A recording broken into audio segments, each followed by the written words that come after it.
feel? Tell me how's it feel sitting up there. Buenas noches a todos los sobrevivientes de la cordura y bienvenidos a este rincón de la misantropía digital, donde hoy vamos a desmembrar una de las obras cumbres del masoquismo literario moderno, el Manual Veloute de Intuilito, como a mí me gusta llamarlo, el manual definitivo de cómo normalizar el síndrome de Estocolmo bajo el pretexto de que el protagonista tiene bonita mandíbula. Antes de que las fanáticas de los lazos del destino y el romance tóxico vengan a quemar mi sección de comentarios con antorchas digitales, permítanme aclarar que entiendo perfectamente el atractivo culposo de estas historias, pero es que lo de este cómic ya no es una relación complicada, es un catálogo completo de violaciones al Código Penal Internacional camufladas con luces de neón y tonos pastel. La trama empieza con el clásico y ya nauseabundo cliché del Omelaverse o el bajo mundo, donde nuestro querido y miserable protagonista, Eun, está tan hundido en deudas que su única opción lógica para salir adelante no es buscar ayuda social o declarar la bancarrota, sino contemplar seriamente el vacío existencial mientras un alfa multimillonario y sociópata, Taeju, lo mira desde su auto lujoso pensando que esa es la oportunidad perfecta para iniciar un romance sano y constructivo basado en la extorsión financiera y el abuso psicológico sistemático. Lo verdaderamente hilarante y aterrador de la comunidad que consume este tipo de historias es la gimnasia mental olímpica que realizan para justificar las acciones de Taeju, un sujeto que tiene la estabilidad emocional de un reactor nuclear de la era soviética a punto de colapsar y cuyas habilidades de comunicación se limitan a gruñir, amenazar y romper el mobiliario. Es fascinante ver cómo el guion nos intenta vender que detrás de cada humillación, de cada mirada de desprecio y de cada sesión de intimidad forzada que roza el asalto criminal, en realidad hay un corazoncito tierno y herido que solo necesita el amor incondicional de una víctima sumisa para sanar sus traumas de la infancia, una narrativa tan peligrosa y ridícula que si la aplicaras en la vida real terminarías siendo el caso principal de un podcast de crímenes reales narrado con voz sombría. Pero claro, como el tipo mide 1,90 m, tiene el abdomen marcado y se gasta una fortuna en trajes a la medida, el público decide apagar colectivamente el lóbulo frontal de su cerebro y suspirar de amor cada vez que el tipo hace el mínimo gesto humano, como no golpear a alguien durante 5 minutos o comprarle un sándwich a Eun después de haberle destrozado la dignidad del día anterior. La dinámica del gato y el ratón en este manual es una parodia de sí misma, un bucle infinito donde Eun intenta desesperadamente mantener una pizca de autonomía y amor propio mientras el universo y el autor se ensañan con él para recordarle que su único propósito en la existencia es sufrir de manera estética para el entretenimiento de los lectores. Cada vez que el pobre chico parece encontrar un respiro o un destello de esperanza, Taeju aparece como un villano de película de terror de bajo presupuesto para recordarle que le pertenece, utilizando la deuda financiera como una correa invisible pero implacable que le permite tironear de él cada vez que se aburre en su penthouse de lujo, demostrando que la famosa marea baja del título no se refiere a la playa, sino al nivel freático de la decencia humana en esta historia que se hunde más rápido que el Titanic pero con más escenas censuradas. Es imposible diseccionar esta cumbre del sadomasoquismo ilustrado sin detenernos a analizar al verdadero motor de esta demencia colectiva, el fandom, una masa de lectoras que han desarrollado una capacidad de disonancia cognitiva tan avanzada que dejaría estupefacto a cualquier estudiante de psiquiatría de primer año. El comportamiento de las fans de este manual en redes sociales es un ecosistema fascinante y aterrador, un lugar donde la lógica va a morir y donde se ha instaurado una dictadura del suspiro romántico ante conductas que en el mundo real justificarían una orden de restricción inmediata y 5 años de terapia intensiva.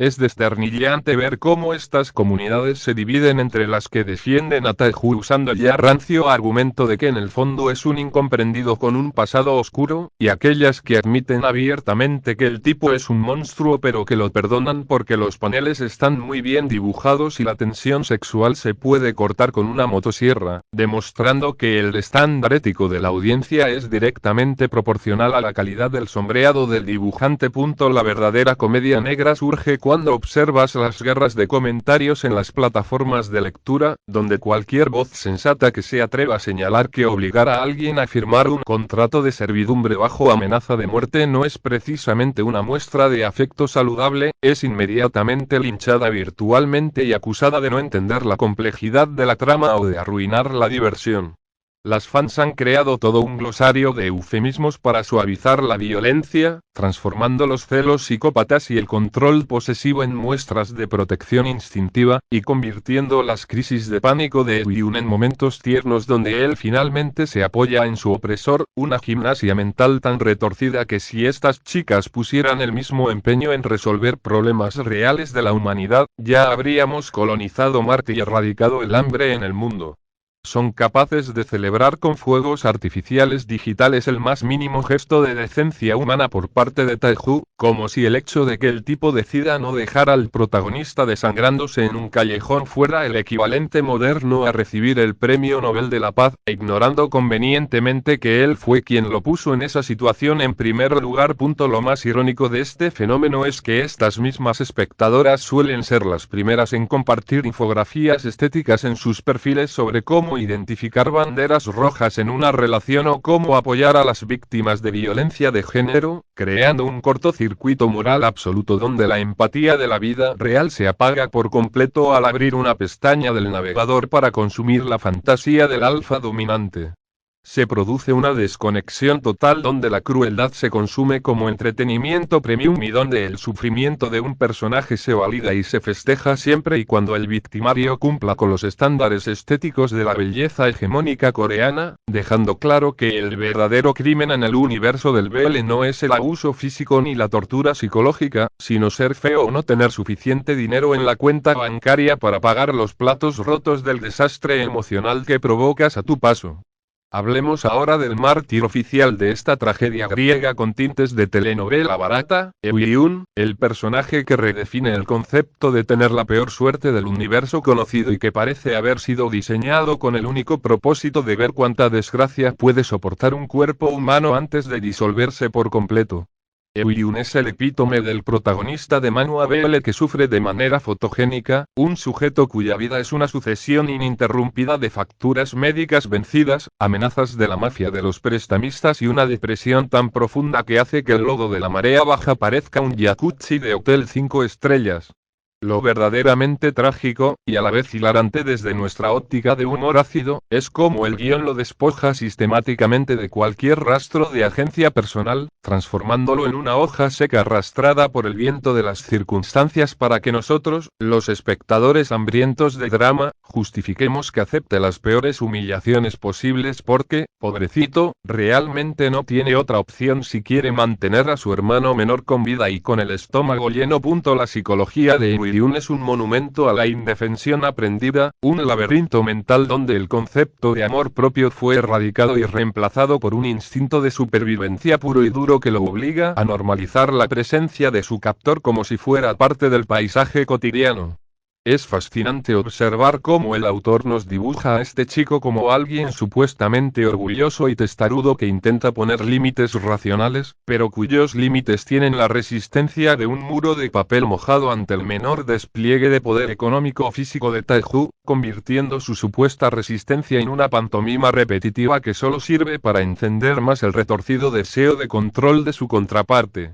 Eun opera bajo la lógica de la víctima perfecta del melodrama, alguien tan abrumadoramente noble y sacrificado que su propia existencia se convierte en un imán para los psicópatas, logrando que el público no solo sienta lástima por él, sino que desarrolle una urgencia casi patológica de ver cómo es rescatado, incluso si el rescatista es el mismo monstruo que cavó la fosa en la que está atrapado. Lo más irónico de su construcción como personaje es que, a pesar de ser la víctima de una red de extorsión y abuso que haría palidecer a cualquier villano clásico, el cómic lo arrastra lentamente hacia una zona gris donde sus propias reacciones biológicas y emocionales empiezan a traicionarlo, forzándolo a encontrar comodidad en las migajas de atención que recibe de su opresor. El guión lo manipula de tal forma que cada pequeño respiro que le da Taeju, cada vez que éste decide tratarlo como a un ser humano y no como a una propiedad privada, Eun lo procesa con una gratitud que resulta dolorosa de ver, demostrando que el verdadero éxito del abuso no es romperle los huesos a la víctima, sino romperle el espíritu hasta el punto de que empiece a confundir el cese temporal de la violencia con un acto genuino de amor y redención. Pasemos ahora al plato fuerte de la disfuncionalidad clínica hecha dibujo, el mismísimo Taeju, el sujeto que camina por la vida con el perfil psicológico de un villano de película de gángsteres pero al que el guión insiste en vestir con el traje de galán incomprendido para que la audiencia ignore el hecho de que debería estar encerrado en una celda de máxima seguridad. Taeju es la personificación andante de todos los complejos de superioridad y control que la literatura de consumo rápido ha decidido romantizar bajo la etiqueta de hombre de acción, un tipo que no entiende el concepto de consentimiento ni aunque se lo expliquen con peras y manzanas, porque para su mente distorsionada por el dinero y el poder, todo el planeta Tierra es una tienda de autoservicio donde él puede tomar lo que quiera y pagar la factura después con total impunidad. Lo verdaderamente hilarante de este espécimen es que su carisma no proviene de una personalidad magnética o de una conversación inteligente, sino del simple y llano hecho de que es absurdamente rico y tiene el monopolio de la fuerza en la historia, lo que le permite comportarse como un imbécil caprichoso las 24 horas del día mientras el resto de los personajes bailan al ritmo de sus ataques de ira sociopática. La forma en que el manhwa intenta justificar la monstruosidad de Taeju es un monumento a la hipocresía narrativa, utilizando el recurso barato de su pasado familiar traumático y su supuesta soledad en la cima como una tarjeta de salida de la cárcel gratuita para todas y cada una de sus bajezas morales.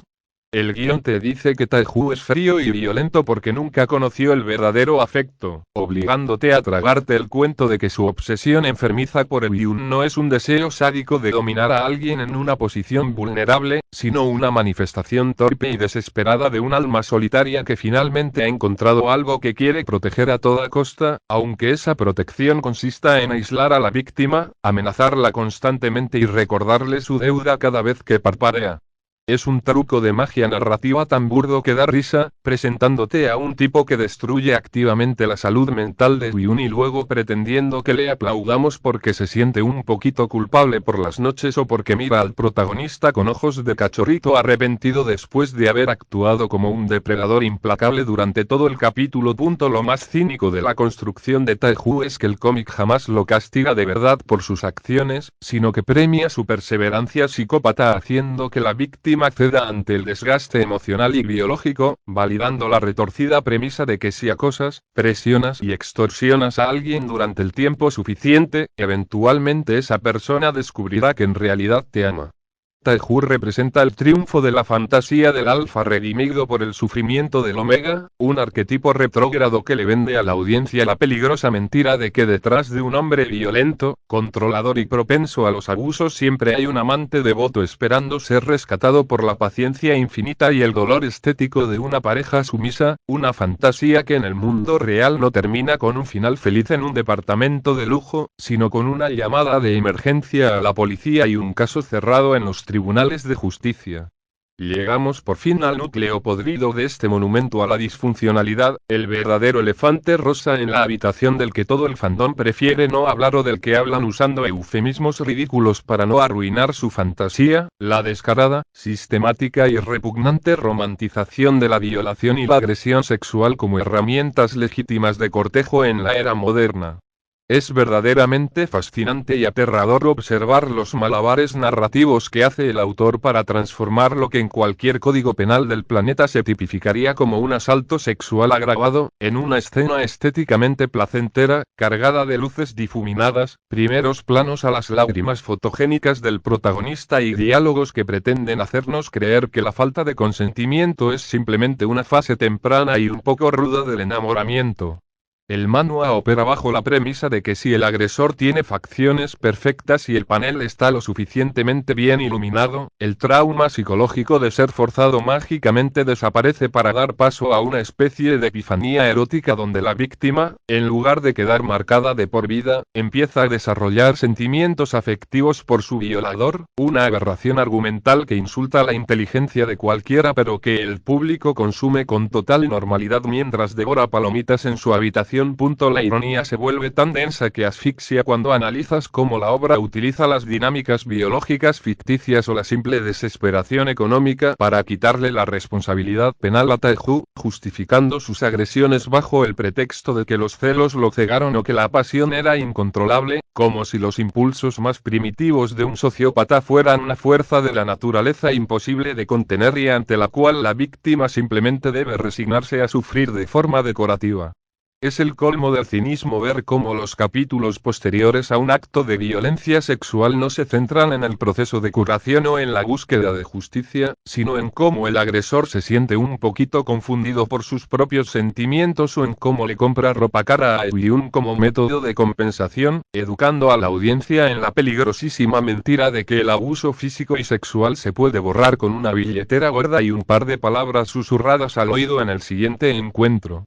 La obra normaliza el asalto sexual al punto de convertirlo en el motor que supuestamente hace avanzar la relación, forzando a la víctima a encontrar comodidad en la cama de su opresor y logrando el milagro sociopático de que el lector termine celebrando la pérdida total de autonomía de Ryun como si fuera el triunfo definitivo del amor verdadero sobre las adversidades del destino. Llegamos así al final de este recorrido por las cloacas del entretenimiento ilustrado, un epílogo donde la gran conclusión de Louti de Intuilig nos estalla en la cara con la fuerza de un chiste de pésimo gusto, demostrando que el verdadero crimen de esta historia no fue solo la violencia inicial, sino el descaro de querer vendernos un final feliz construido sobre los escombros de la dignidad humana. Al final del día, lo que este manual le ofrece a su audiencia no es una historia de superación ni una narrativa compleja sobre la redención, sino el triunfo absoluto del desgaste psicológico, donde la víctima simplemente se cansa de luchar contra la marea de abusos y decide que es más cómodo flotar boca abajo en el lodo del conformismo afectivo, aceptando su jaula de oro con una sonrisa resignada que el autor nos quiere hacer pasar por paz espiritual.